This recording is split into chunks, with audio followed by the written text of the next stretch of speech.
Bu dağlar kömürdendir, geçen gün ömürdendir. Feleğin bir kuşu var, pençesi demirdendir.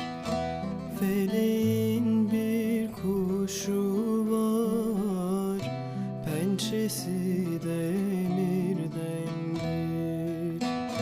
Hadi Leylim Leylalım, ben yoluna kurbanım.